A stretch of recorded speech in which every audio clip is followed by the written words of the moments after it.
Si on prend un député individuellement, comment est-ce qu'il organise son travail? En réalité, il n'y a pas de règle pour le député d'organiser son travail, sauf pour le député lui-même à faire son agenda et à savoir mettre les tâches les unes après les autres de manière prioritaire. Parce que vous savez, dans notre législature, enfin pour l'expérience que moi j'ai eue de la législature de 2007, à laquelle j'ai participé pour moitié, si je peux parler ici, en réalité, le député n'a pas au Togo d'assistant, ni de secrétariat particulier et à la limite de permanence. Donc, je crois que le député s'organise comme il peut pour pouvoir assurer son travail qui finalement se retrouve sur plusieurs plans, c'est-à-dire la participation aux travaux habituels de l'Assemblée qui est de voter les lois, de travailler dans les commissions, de participer aux séances plénières et ensuite que, quoi qu'on dise, le député, il est élu, il devient le député de toute la nation, mais il est élu dans une circonscription électorale bien déterminée. Et pour qu'il puisse redemander à son électorat peut-être de le reconduire à la fin de la législature qui finalement ne dure que 5 ans, il faut qu'il aille voir quand même ce qui se passe aussi dans sa circonscription électorale. C'est pour cela que dans le règlement intérieur, il est prévu des intersections, c'est-à-dire que le Parlement travaille de manière formelle pendant 3 mois et rentre en vacances pendant 3 mois, sauf à considérer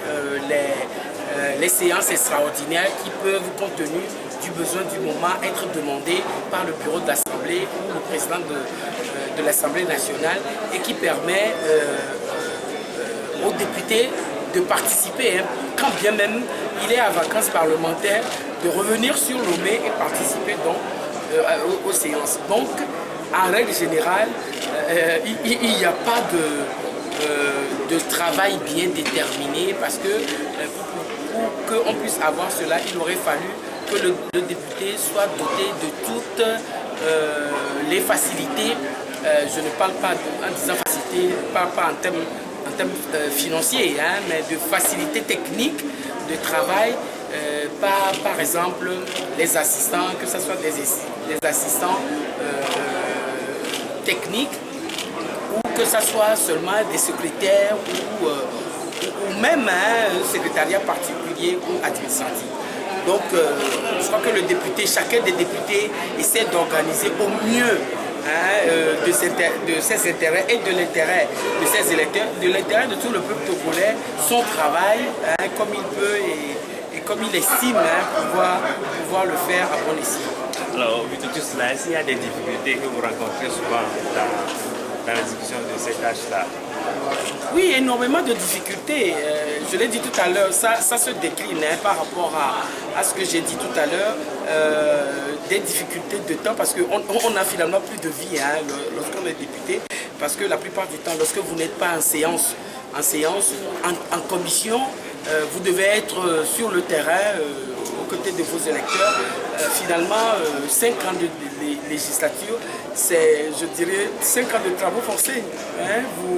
Vous n'avez pas plus de vie de famille, vous n'avez plus de vie professionnelle. Moi, par exemple, je suis avocat de profession et dans le code, il m'est permis de continuer à exercer. Je ne peux plus occuper dans certains dossiers seulement, s'il s'agit d'une incompatibilité sélective ou ponctuelle, c'est-à-dire que je ne peux plus occuper pour ou contre l'État et les démembrements de l'État. Mais pour toutes les autres affaires, je peux me constituer comme avocat. Mais vous pouvez remarquer que par rapport à cet agenda que je viens de décliner tout à l'heure, il est pratiquement impossible que vous vous retournez à votre cabinet ou que vous retournez aux audiences des différentes juridictions qui constituent l'essentiel du travail de l'avocat. Donc voilà à peu près comment cela se passe. C'est pour cela que nous, dans notre parti, je voulais parler de groupe, mais on n'a pas encore créé de groupe. Dans notre parti, voilà pourquoi nous insistons sur le fait qu'il faut doter les députés de moyens, surtout en ce qui concerne l'assistant l'assistant parlementaire qui peut être un juriste, qui doit être un secrétaire, qui doit être quelqu'un qui doit aider le député dans l'accomplissement de sa mission. Pour l'heure, c'est un vœu pieux, mais nous espérons que pour cette législature-là, cela va se faire si chaque député ne peut pas avoir d'assistants parlementaires, au moins que les groupes parlementaires puissent être dotés d'un certain nombre d'assistants parlementaires qui puissent les aider à faire le travail. Je crois que cette sollicitation-là est justifiée parce que j'ai vu que les gens ont reproché, beaucoup de gens ont reproché à la législature précédente de n'avoir déposé aucune proposition de loi. Bon, quand je mets de côté les raisons qui militent, pas qui justifient, mais qui expliquent peut-être pourquoi on n'a pas déposé de proposition de loi, parce que même dans les pays développés, notamment en France, il est très rare de voir les députés déposer des propositions de loi, parce qu'en réalité, tout se passe comme si la majorité qui est à l'Assemblée doit faire en sorte de soutenir l'action de la majorité qui se trouve au niveau de l'exécutif. C'est seulement en cas de cohabitation en France que les choses se passent autrement. Donc, les propositions de loi, c'est bien,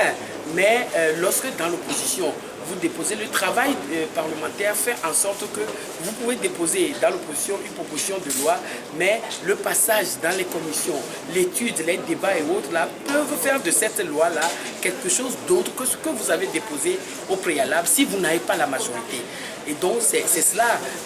qui justifie, puisque souvent quand vous déposez des propositions, le nom, c'est votre nom qu'on regarde, on va dire loi Amegambi, mais finalement au finish, parce que vous n'avez pas la majorité, ben, la loi n'aura d'Amegambi que le nom et le contenu ne sera pas ce que vous avez déposé au préalable. C'est ce qui explique pourquoi en réalité les propositions de loi ne sont pas légion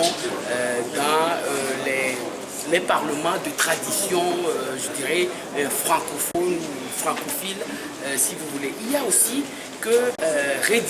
pour rédiger une loi, je crois qu'il faut des techniciens pour le faire. À l'Assemblée ici, nous sommes de professions différentes. Les gens viennent de beaucoup de secteurs et autres, mais vous savez que la rédaction d'une loi répond à des obligations de forme et de fond qui justifient, et que peut-être ceux qui ne sont pas de formation juridique ou judiciaire ne savent pas. Et donc, ces personnes-là qui ont besoin ou bien qui ont envie de déposer une proposition de loi ont besoin d'être aidés par des techniciens, des experts en rédaction de loi, des professeurs de droit qui peuvent leur expliquer comment il faut rédiger la nomenclature d'une loi, et également faire en sorte que peut-être les propositions qui feront dans les dispositions ne rentrent pas en interférence sur d'autres textes qui existent déjà et qui, par rapport aux dispositions, peuvent s'entrechoquer quelque part. Donc vous voyez qu'il est essentiel que les députés soient aidés par des assistants formés techniquement pour pouvoir les aider à accomplir pour le mieux des intérêts de tout le monde, le travail parlementaire.